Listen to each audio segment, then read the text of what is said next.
Jaiadvaita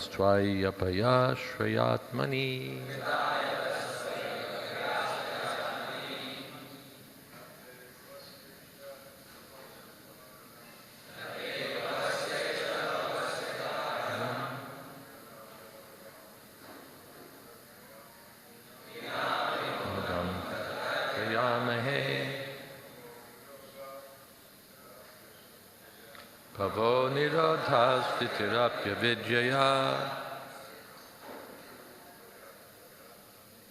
Katayatas trayapayashrayatmani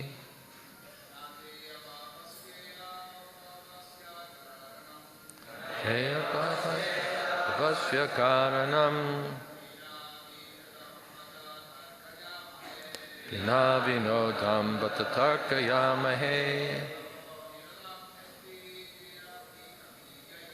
Pavo nirodhas titirapya vidyaya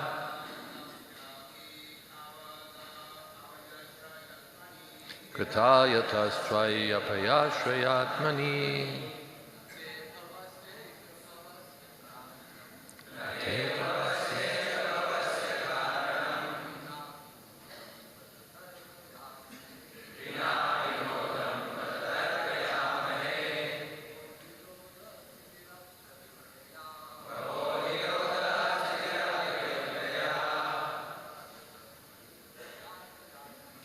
Kritayatas trayapayashrayatmani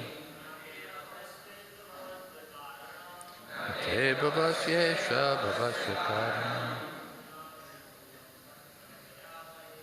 Na vinodam vatatarkayamahe Pavo nirodhas titirapya vidyaya Kritayatas trayapayashrayatmani Te bhavasyesha bhavasya karanam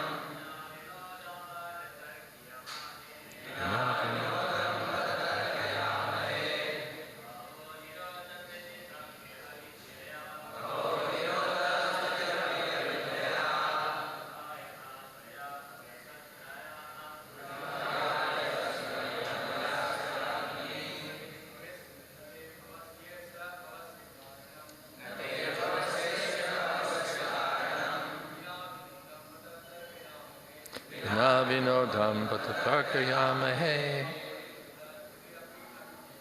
Pavo nirodhas titirapya vidyaya Kritayatas trayapayashrayatmani Nate bhavasyesha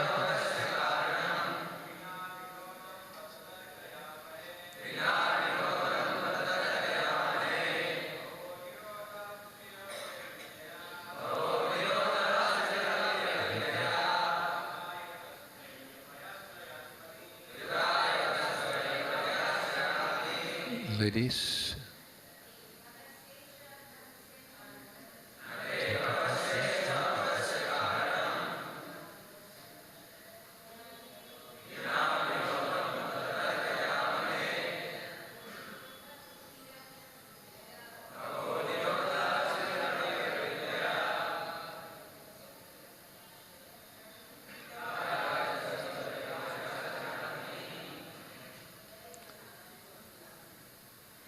na, not, te, of your lordship, apavasya, of whom there is no birth, death, or maintenance, as for an ordinary being.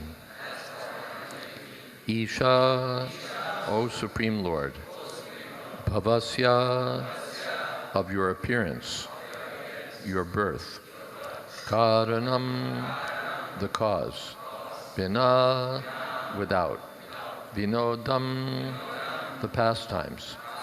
Despite what is said, you are not forced to come to this world by any cause. But, however, Tarkayamahe, we cannot argue, but must simply understand that these are your pastimes. Bhavaha, birth. Nirodhaha, death. Stitihi, maintenance. Api, also. Avidyaya, by the external illusory energy. Kritaha, done. Yataha, because. Twayi, unto you. Abhaya ashraya, O fearless shelter of all. Atmani, of the ordinary living entity.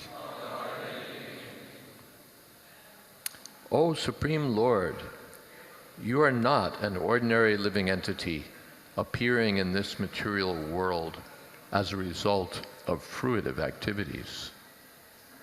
Therefore, your appearance or birth in this world has no other cause than your pleasure potency. Similarly, the living entities who are part of you have no cause for miseries like birth, death, and old age, except when these living entities are conducted by your external energy. Purport. As stated in Bhagavad Gita, Mamai Vangsho Jiva Loke Jiva Bhuta Sanatana. The living entities are parts and parcels of the Supreme Lord, and thus they are qualitatively one with the Lord.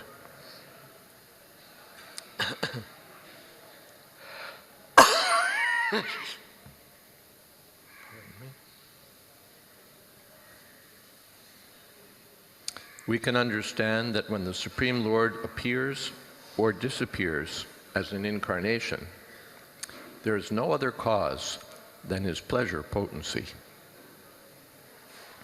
We cannot force the Supreme Personality of Godhead to appear. As he says in Bhagavad Gita, Yada yada hi dharmasya glanir bhavati bharata abhyuttanam adharmasya tadatmanam srijamyaham. Whenever and wherever there is a decline in religious practice, O descendant of Bharat, and a predominant rise of irreligion, at that time I descend myself. When there is a need to diminish a burden created by the demons, the Supreme Godhead can do it in many ways because he has multifarious energies. There's no need for him to come as an incarnation, since he is not forced to do anything like ordinary living entities.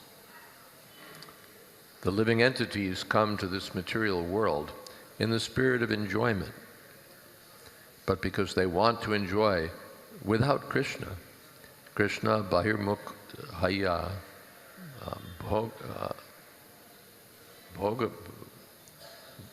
bhogavanshakare. Bhojavanshakare. They suffer birth, death, old age, and disease under the control of the illusory energy. When the Supreme Personality of Godhead appears, however, no such causes are involved. His descent is an act of his pleasure potency. We should always remember this distinction between the Lord and the ordinary living entity, and not uselessly argue that the Lord cannot come. There are philosophers who do not believe in the Lord's incarnation and who ask, why should the Supreme Lord come? But the answer is, why should he not come? Why should he be controlled by the desire of the living entity? The Lord is free to do whatever he likes. Therefore, this verse says, Vina vinodam patatarkaya mahe. It is only for his pleasure that he comes, although he does not need to come.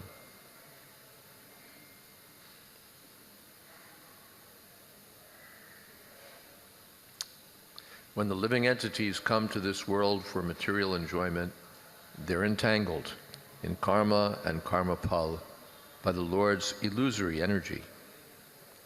But if one seeks shelter at the Lord's lotus feet, one is again situated in his original liberated state. As stated here, Kritayatas Tvayapaya Shrayatmani, one who seeks shelter at the lotus feet of the Lord is always fearless. Because we are dependent on the Supreme Personality of Godhead, we should give up the idea that without Krishna, we can enjoy freedom in this material world. This idea is the reason we have become entangled. Now it is our duty to seek shelter again at the Lord's lotus feet. This shelter is described as abhaya, or fearless. Since Krishna is not subject to birth, death, old age, or disease, and since we are part and parcel of Krishna, we also are not subject to birth, death, old age, and disease. But we have become subject to these illusory problems because of our forgetfulness of Krishna and our position as his eternal servants, Jiver Sharupoi Krishner Nityadas. Therefore, if we practice devotional service by always thinking of the Lord, always glorifying him, and always chanting about him, as described in text 37, Shrinvan Gunan Samsmarayams Chachintayan, we will be reinstated in our original constitutional position and thus be saved. The demigods, therefore, encouraged Devaki not to fear Kamsa, but to think of the Supreme Personality of Godhead, who was already within her womb.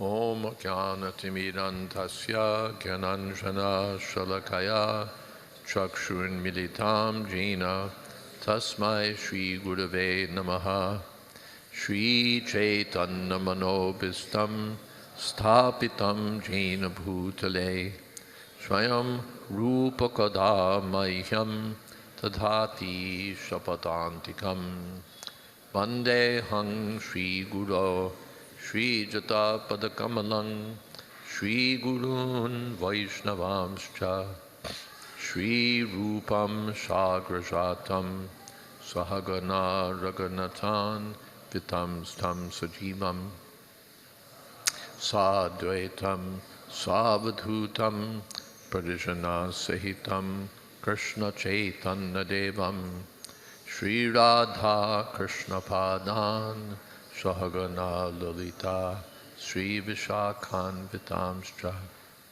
He Krishna Karuna Sindho Deenabandho Jagatpate Gopesha Gopika Kanta Radha Kanta Namostute Tapta Kamshana Gaurangi Radhe Vrindavaneshwari Vrishabhanu Sute Devi Pranamami Hori Priye Vansha Kolpatarubhyascha Kripa Sindho Bhyevacha Patitanam Pavanebhyo Vaishnavebhyo Namo Namaha Shri Krishna Chaitanya Prabhu Nityananda Shri Advaita Gadadhar Shri Vasadi Gaur Bhaktivinoda Hare Krishna Krishna Krishna Hare Hare Hare Rama Rama Rama Hare Hare Nate Bhavasyesha Bhavasya Karanam Vina Vinodam Bhatatarkayamahe Bhavo Nirodha Stitirapya Vidyaya Kritaya Tastvaya Bhayashrayatmani. Well, Krishna's Swarat, independent, he has no obligation to appear. As we discussed yesterday, he appears, whoa, it's quite well attached. Thank you. Hare Krishna. He appears, Paritranaya Sadhunam, for the sake of his devotees. With his other energies, he can just knock off the demons, no problem. But to please the devotees, and for his own pleasure, he appears in this material world. Bina binodam, no other reason than for his pleasure pastimes, to display his pleasure potency and enjoy with his devotees. Bina binodam karanam, there's no other cause. He's the supreme controller. Prabhupada gave the example that when Krishna comes to this material world, he's not like the ordinary living entities who are forced to come. If the king visits the jail, it doesn't mean that now he's a prisoner like the others. He comes by his causeless mercy of his own accord. So Krishna comes to this material world independently, not forced.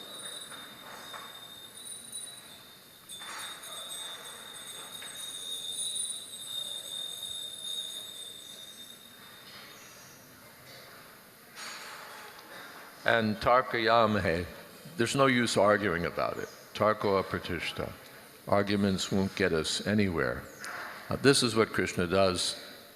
It's stated here in Srimad Bhagavatam, and we have to accept it, that's all. Arguments will not be useful.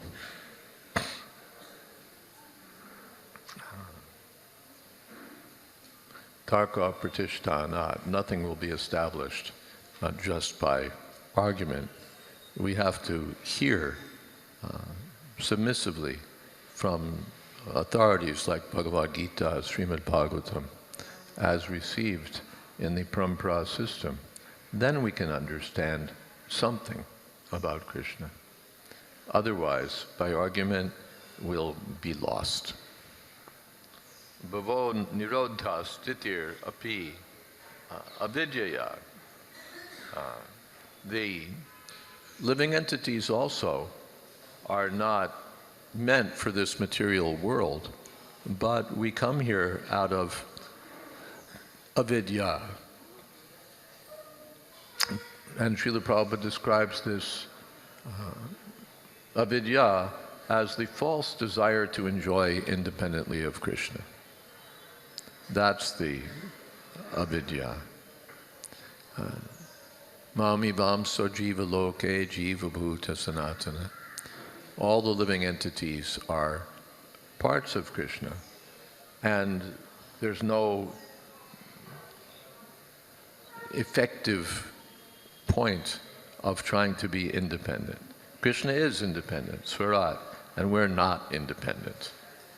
And we will never be independent. Angsa Sanatana, we're eternally parts of Krishna. And therefore, our healthy position is to serve Krishna, to participate in contributing to Krishna's enjoyment. Then we'll also enjoy. But if we think directly, let me enjoy independently, then suffer. That's the nature of this material world. It's a world of suffering. And that's the benefit of our independence. When we falsely assert independence, suffer, that's all. Bhava nirodha stitir. Birth, staying for some time, and then wiped out, and then again birth, and then again staying for some time, then again wiped out. And each time thinking, let me enjoy, let me enjoy. So this is Maya. So Krita Yatastvaya Bhayashrayatmani. The business of the living entity, if he wants to be free from fear, is to take shelter of the lotus feet of Krishna.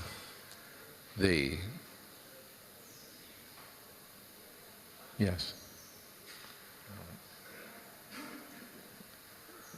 Krishna, of these four propensities, eating, sleeping, mating, and fearing, Srila Prabhupada said fearing is the most prominent. The living entities in the material world are always afraid. Some enemy may come, some terrorist may come, financial distress may come, disease may come, embarrassment may come, failure may come, this may come, that may come. At every step, fear. We see the birds, they're eating and fearing at the same time. They're eating, always looking this way and that way. Is someone going to kill me? Is someone going to kill me? What kind of enjoyment is that? That how nicely can you eat with fear that someone might interrupt my lunch and kill me? But this is the enjoyment in the material world. They're hoping to enjoy, but there's always the fear that my enjoyment will turn into trouble, which it does. Yehi samsparsha jab bhoga dukkha yoni evate. The happiness that we get from sense gratification actually becomes a source of distress. One thinks, let me enjoy, and instead he gets beaten by, just like the ass, he approaches the female ass for sex, let me enjoy, and the result is he gets kicked in the face.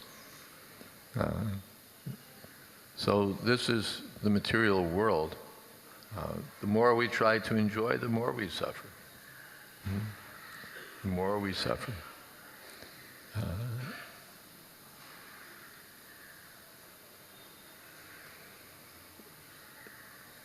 Yukta karma palat tyaktva shantim atnoti naishtikim. Those who, the devotees, give the results of their work for Krishna. Yagyarta karmanon yatra lokoyam karmabandham. Otherwise, and therefore the devotees are peaceful and happy. But ayukta kama karena pale sakto nipadyate. Those who are not Krishna conscious, who are greedy and thinking, let me enjoy, become entangled with work and the results of work, and they're neither peaceful nor happy. And they're always fearful that even if I get something, it will be lost, because it will be. Adyantavanta kaunteya. It has a beginning and an end. Therefore, no intelligent person tries to be happy, ultimately independent of Krishna. If one is, therefore, in this material world, it means he's not intelligent. He's a fool. No one comes to this world but the fools, those who are bewildered by the material energy. And someone may be a intelligent fool, someone's a foolish fool, but everyone's a fool. Some fool may have a PhD, some fool may have, but everyone is a fool because he's turned away from Krishna, bhojavancha kore, and therefore he's being slapped by the material energy. So, Gyanavan Mam Prapadyate, the intelligent person, the person who has real knowledge, surrenders to Krishna. Surrender to Krishna means Shravanam Kirtanam Vishnu. It doesn't mean just, I surrender, and then makes a big scene. Yes, now I've surrendered. But he has to take up the process of surrender. to hear, to chant, to engage in service under proper guidance. There's a science, there's a method. It's not sentiment that, oh, Krishna, I surrender, like Draupadi. I'm like Draupadi, I surrender. And then after I've surrendered, I go back to my nonsense. No. There's a science, and one should learn the science. And therefore, Srila Prabhupada established this ISKCON to teach the science of Krishna, so that people can, in a practical manner, serve Krishna in the association of devotees under the guidance of the acharyas. Hare Krishna, Krishna Krishna, Hare Hare, Hare Ram, Ram Ram, Hare Hare. All right, are there some questions?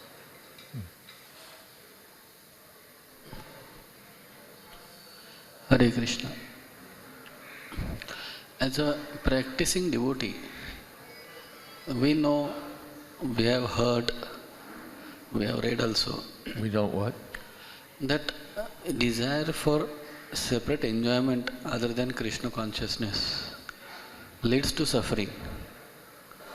But still, when the sense object comes, when the sense objects comes in front of us, or it becomes available, we forget the entire knowledge. For example, if I see gulab jamun, I forget Atyahara Prayasascha Shloka entirely.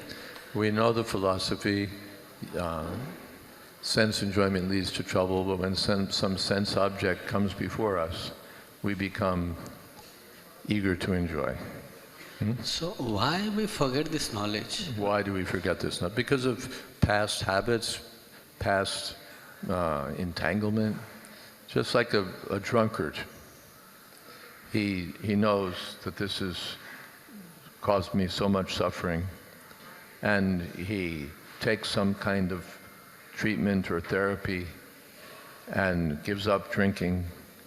But if he again comes into the association of people who are drinking, and he may also backslide because of long association and habit. Habit is second nature, they say. So this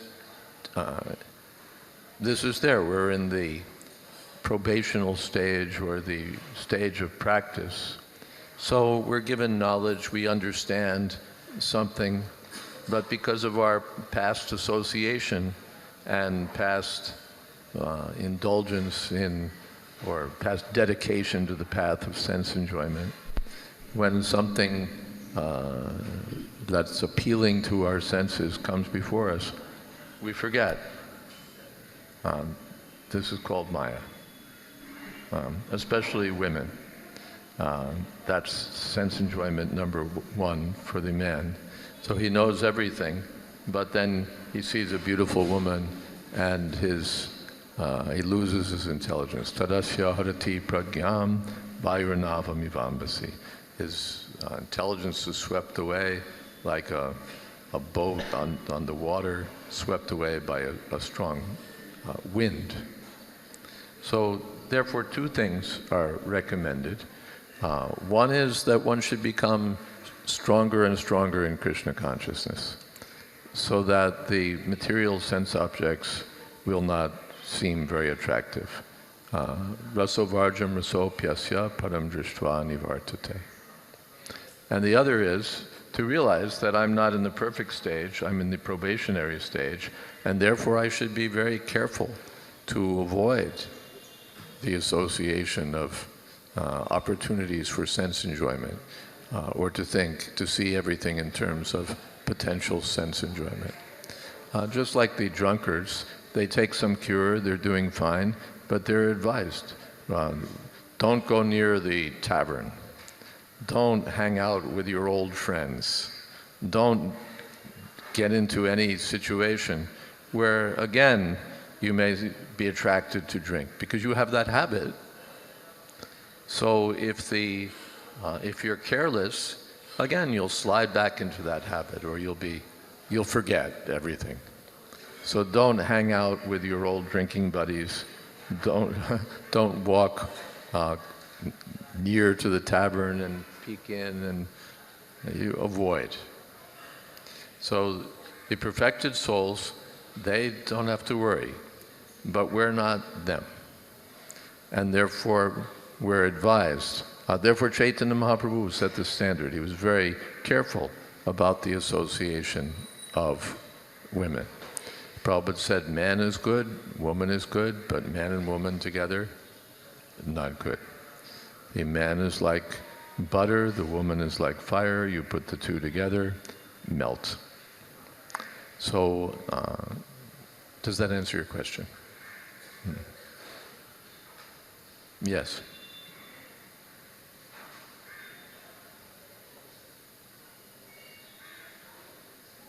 I think you need to switch it on. Krishna Maharaj ji, I have one question. What is the priority of reading books? What is the priority of reading books? You mean in relation to doing other things, or one book in relation to another? In one book in relation to other also, in relation with other books also, and other services also. Like there are many services. Reading is important. Otherwise we won't know the philosophy, and we'll be acting more or less out of a kind of sentiment, some faith, but the intelligence doesn't have much to go on. It will be more on the platform of the heart, the mind. But the trouble with the heart and the mind is that today they're in ISKCON, tomorrow they're someplace else, third day they're at the amusement park, the fourth day they're, the mind is chanchala. Chanchala means unsteady, flickering. So it's good, we'll do some service, we'll do other things, but unless we understand the philosophy, that is, unless the intelligence is engaged. Today we're sentimentally serving, tomorrow we may sentimentally leave. But if we have the intelligence, when something's understood with the intelligence, it becomes fixed. And therefore the reading is important. Now, how many hours a day, what regimen, what book, that's another thing. But the principle we should understand, that these books are important for us if we want to make spiritual progress. Is that okay? Krishna Maharaj, thank you very much. Maharaj, in Bhagavad Gita... excuse me, while I'm thinking of it, also one thinks that this is very nice. I'm hearing Bhagavad Gita at the temple and hearing Bhagavatam at the temple. Then there's some other Bhagavatam speaker, professional speaker. I think, oh, this is also very nice, let me go here. Some Mayavadi speaking, I think, oh, Krishna Katha, let me go here. Because I'm not educated, I don't know the difference between hearing from the competent person and hearing from the incompetent person. So then I become confused. So again, one has to understand from the authority. Yes. Maharaj, in Bhagavad Gita, it is mentioned that auspicious path, there are three categories of people. One is who are enjoying the material prosperity, and another is going to liberation, and another kind of devotees. On the auspicious path, there's three kinds of people. Those who are pursuing sense gratification, those who are pursuing liberation, and the devotees. Where is that? It is in 6th chapter, verse number 40. 14? 40.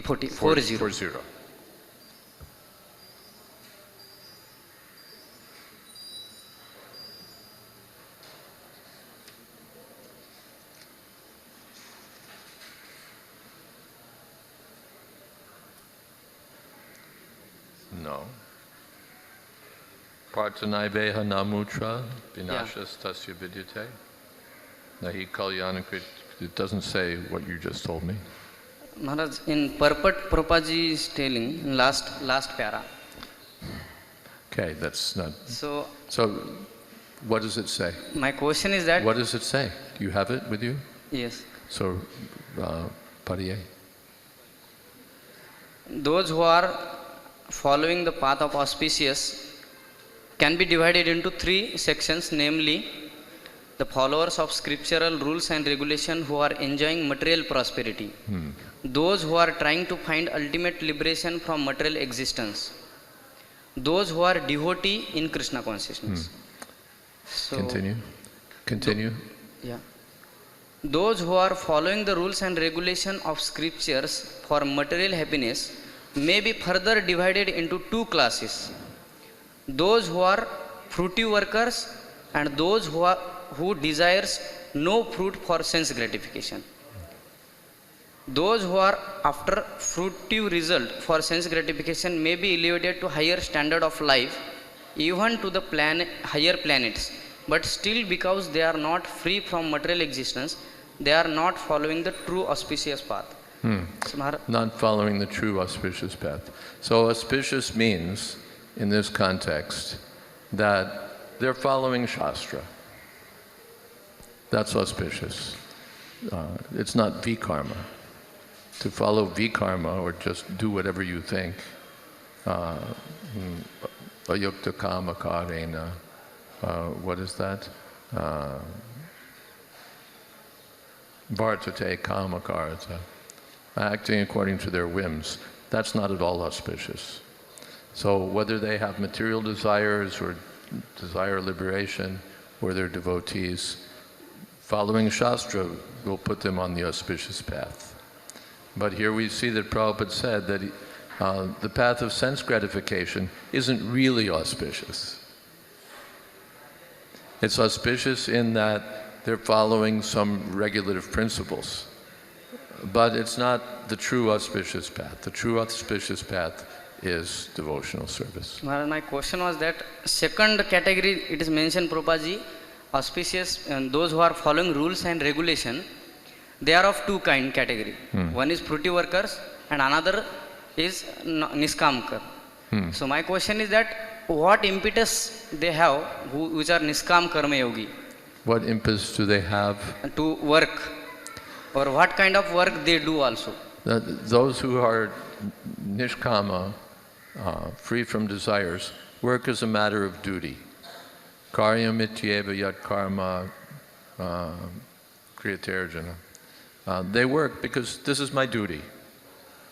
The less intelligent work because I'll enjoy. I'll work, I'll get the results, and I'll enjoy. And then, of course, they're disappointed. But the more fortunate person, works because it's my duty to work. I may enjoy, I may not enjoy, but this is what I'm supposed to do. This is my duty. This is my duty. Those in the mode of goodness work in that spirit. That I may enjoy, I may not enjoy.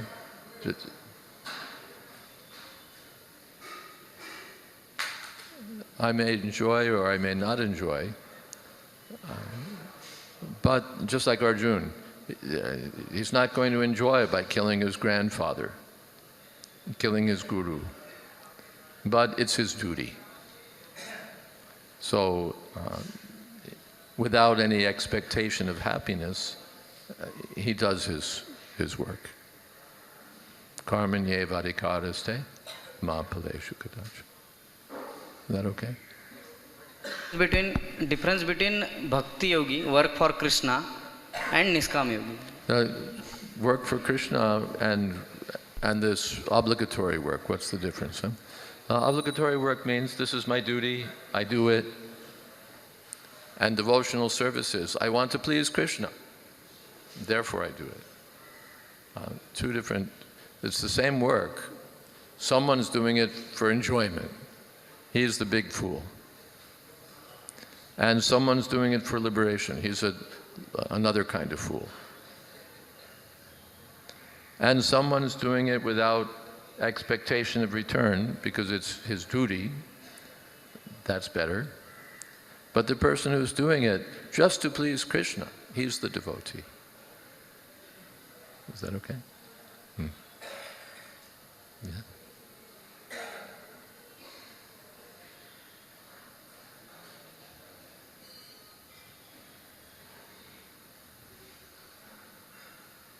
Hare Krishna Maharaj. Thank you for your wonderful class. Maharaj, in the purport, Prabhupada is mentioning that Ahara, Nidra, Bhaya, Maithun. In that, Bhaya is more prominent. Okay? And so, even being a devotee, Maharaj. Even what? Even being a devotee, this Bhaya thing is there. It's not like that only outsiders or the non-devotees, they have this Bhaya thing. But being a devotee also, this Bhaya thing is also there. So Bhaya is there, fear is there for everyone, and even the devotees. All right. Next. So this thing that this may happen, disease may come, or some financial crisis will be there, or what we will do that time. This kind of fear is there, Maharaj. So Krishna is saying that after become a devotee becomes fearless. So when that fearlessness will come, Maharaj, we want to taste that fearlessness. One thing, and one more thing, Maharaj, one more thing. Yeah, and one more thing, where Krishna says in Bhagavad Gita, Sarma Dharman Parityajya, in that last may he says that Mahasucha, do not fear. Actually, it means do not worry. It is not fear? Shucha, worry, hey na? Prabhupada mentioned do not fear. Yeah, I know, but the actual meaning of Mahashucha is don't worry. Don't worry. So we don't, suppose we have to take it in our way that we don't have to worry about what then. Like exactly how we have to take it. That what we don't have to worry about. If Krishna is saying that what we have to be not worry about, and how to become like fearless, when it will come, and like how to achieve this. Yeah. Of course, immediately if you take the Krishna consciousness, there's great relief from fear. The materialist, when he has fear, he tries this, he tries that, he tries this, he tries that, and he's all dependent on fallible material solutions. So his fear is not easy to remedy. Chintam apadameyam cha pralayantam upashata. Till the end of his life, he's full of anxieties. Because his whole program is dependent on the body and the sense objects for his material senses. The senses have to be in good order, the sense objects have to be available and pleasing. The whole thing is, a network of potential problems. The girl may leave me, the stock market may crash, my health, my this. He's full of fear, and his whole program can fall apart. Old age is terribly fearsome because his sense enjoyment depends on his senses, and in old age the senses become decrepit. So he doesn't know what's coming next. After death, who knows? So his whole platform is fear.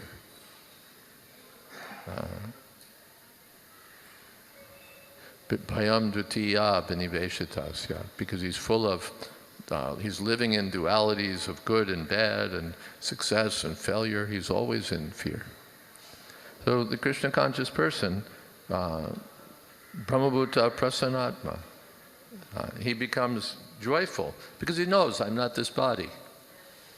So this may come, even if you kill me anyway, you can't actually kill me because I'm not this body.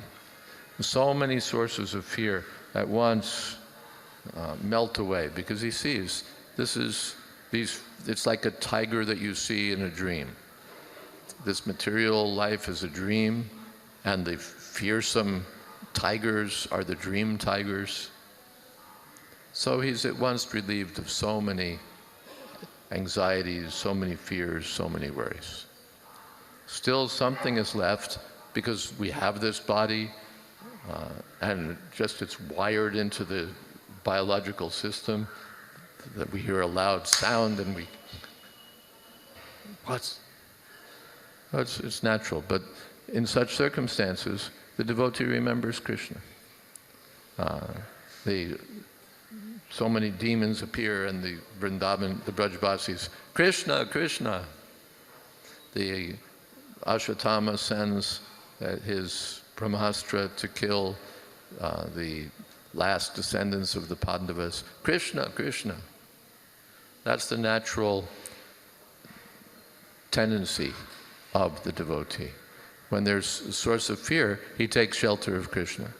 The materialist, when he's in fear, he calls his broker, he calls his lawyer, he calls his security guard, he calls this, he calls that. He tries this, he tries that, but there's no actual solution. Only patchwork. Okay, we put off that one, we got rid of this one.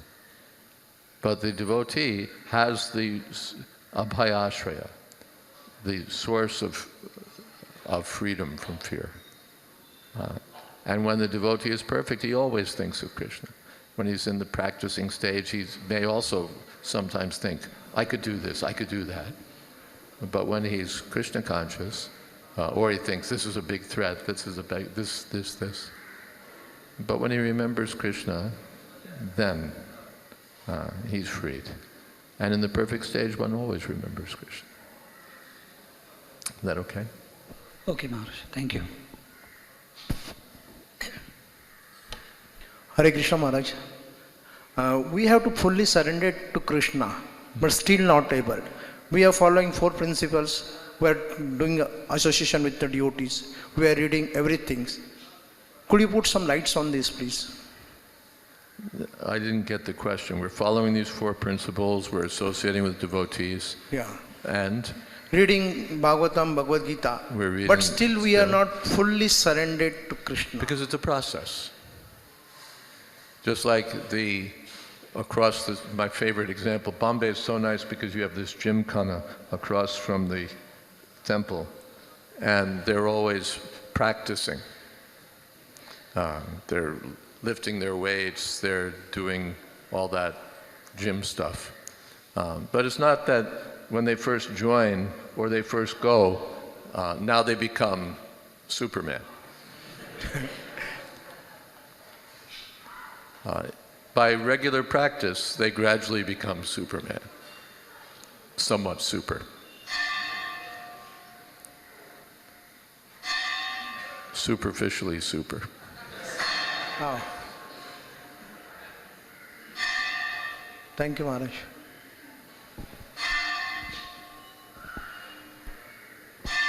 Hare Krishna Maharaj. Maharaj, actually, I'm reading from... Let the bells finish. So should I ask question? Now, yes. Yeah. So I'm reading from the purport of 10 to 36. It is said in this purport, Prabhupada said that Mahabharata is a history, and simply by studying, hearing and memorizing the transcendental activities of Krishna, the less intelligent can also gradually rise to the standard of a pure devotee. It means directly like Krishna Katha is the solution, or Krishna Katha is the process to come to the standard of pure devotee. So actually, just like in our training process or in our Krishna consciousness, we study 2 things, philosophy and Krishna Katha. So Prabhupada, it seems that Prabhupada is saying that Krishna Katha is the only thing by which less intelligent also can come to the standard of pure devotee. So what is the need of studying the philosophy if the Krishna Katha is the only solution? What do you think the philosophy is? What is the need of studying philosophy if Krishna Katha is sufficient for all purposes? But what do you think Krishna Katha means? About the pastimes and activities of Krishna. How about Bhagavad Gita? Is that Krishna Katha? Is Bhagavad Gita Krishna Katha? Not exactly. No?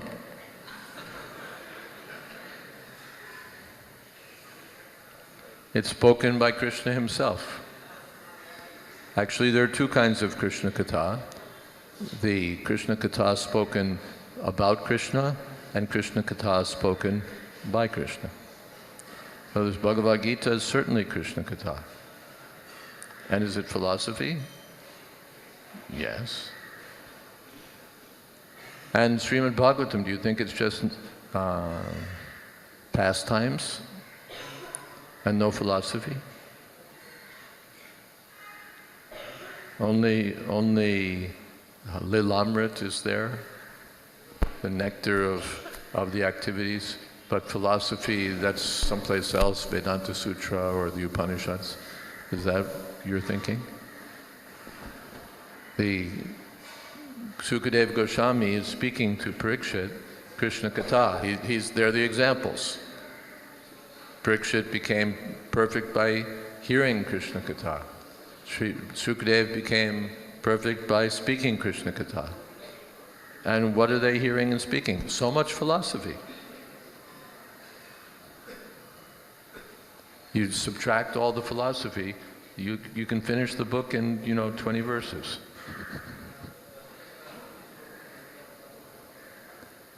Our philosophy is not separate.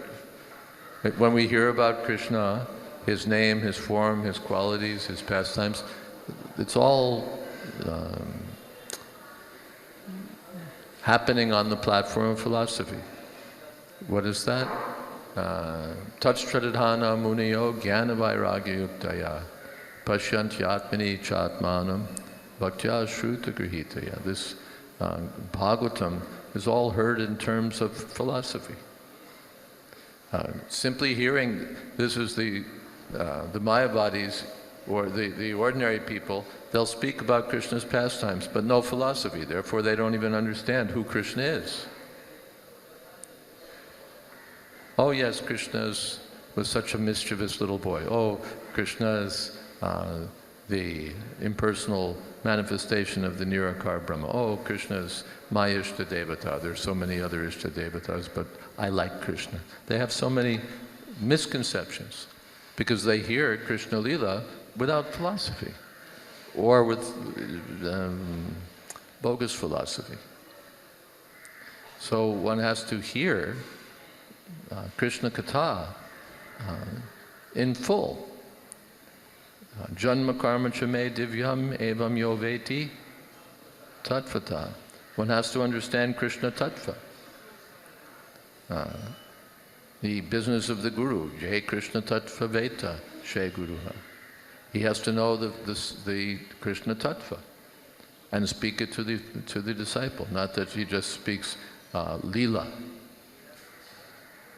Lila without philosophy is like,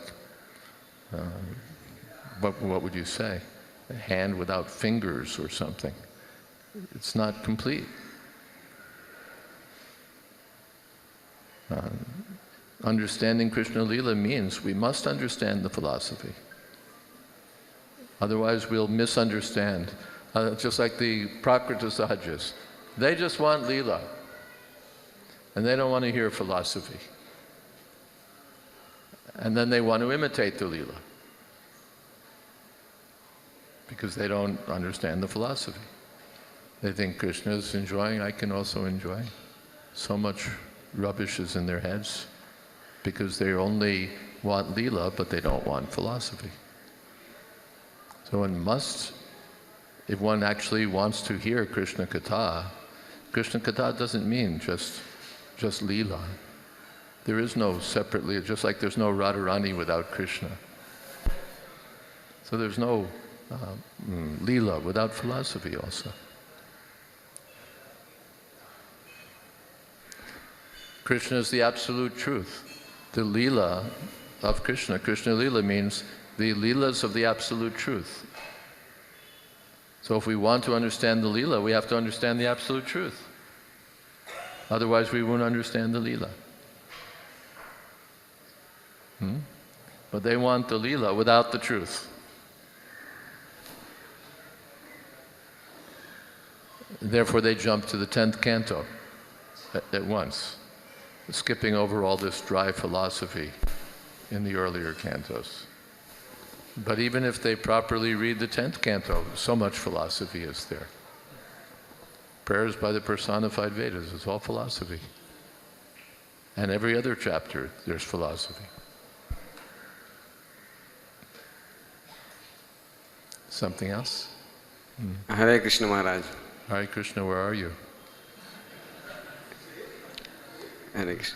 Hare Krishna. जन्म कर्म चमे दिव्यम, अभी बता रहे थे कि जन्म कर्म जो जान जाता है तत्वतः, तो अनुवाद कीजिए आगे से. हरे कृष्ण.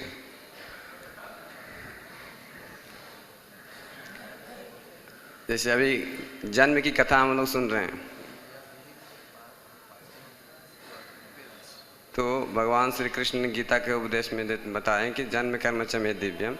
Krishna says, तो अगर जन्म कर्म जो जान जाता है तत्वतः, तो कोई ऐसा बोले कि मैं तो जान गया कि भगवान आए थे, देवकी के घर में आए, वसुदेव के हृदय में, जो भी हो वो जानता है, वो बताए कि मैं जानता हूँ.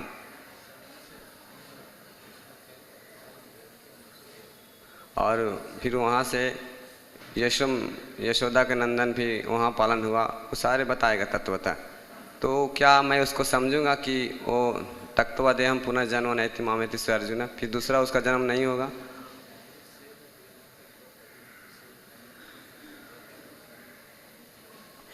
It's not just that all you have to know is that Krishna took birth as the son of Vasudeva Devaki. Are you getting Anuvad? Yeah, you don't have to speak it again, right? They're getting Anuvad. Okay. So you don't have to, it's not enough just to know Krishna is the son of Devaki. They think Krishna is the son of Vasudeva and Devaki, I'm the son of such and such, this person's the son of such and such, everyone is the son of someone. That's not enough. Krishna is the son of Devaki and Vasudeva, therefore Krishna is an ordinary human being. Or Krishna is the son of Vasudeva and Devaki, therefore the impersonal absolute has appeared as a human being. Avajananti mam udha manushim tanamashata. One has to be trained to understand tattva, Krishna tattva. Therefore, guru meva bhigajchet. One has to approach the bona fide guru and understand Krishna tattvata, factually. Not just that, yes, yes, I know. You know, I know mathematics. I've never attended school. I never took the course. I never studied the books. I just know mathematics. Yes, yes, I know. That means he's the bigger fool. He doesn't know anything. He doesn't even know that he doesn't know. So he has to enter into the proper educational institution, then he can understand mathematics, so many things. So Krishna is not to be understood superficially. Tattvata means more than that. Okay? Okay. Should we stop? I think time has come. Samay ho gaya. Thank you all very much. Hare Krishna, all glories to Srila Prabhupada.